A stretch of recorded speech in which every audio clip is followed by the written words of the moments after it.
আইন শৃঙ্খলা পরিপন্থী ও অপরাধমূলক কার্যক্রম প্রতিরোধে বাংলাদেশ নৌবাহিনী নিয়মিত অভিযান পরিচালনা করে আসছে। এরই ধারাবাহিকতায় গোপন তথ্যের ভিত্তিতে শুক্রবার রাতে ভোলা জেলার বোরহানউদ্দিন উপজেলার চর ফ্যাশন হাইওয়ে বাসস্ট্যান্ড সংলগ্ন এলাকায় অভিযান পরিচালনা করে নৌবাহিনী। অভিযানে এলাকার চিহ্নিত মাদক ব্যবসায়ী মোহাম্মদ শাহিনকে আটক করা হয়। এ সময় তল্লাশি চালিয়ে বাসস্ট্যান্ড সংলগ্ন একটি দোকানের পিছন হতে 7 কেজি গাঁজা ও 2টি বাটন মোবাইল সহ তাকে আটক করা হয়। এ অভিযানে বাংলাদেশ নৌবাহিনীর সাথে বাংলাদেশ পুলিশ অংশগ্রহণ করে। চিহ্নিত মাদক ব্যবসায়ী মোহাম্মদ শাহিন বোরহানউদ্দিন উপজেলার পক্ষীয় 8 নং ওয়ার্ডের মৃত মাহবুবের ছেলে।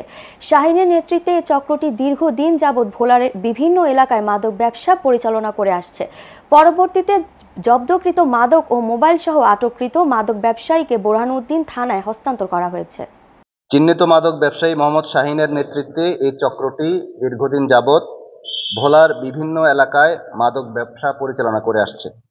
পরবর্তীতে জব্দকৃত মাদক ও মোবাইল সহ আটককৃত মাদক ব্যবসায়ীকে বোরহানউদ্দিন থানায় হস্তান্তর করা হয়েছে।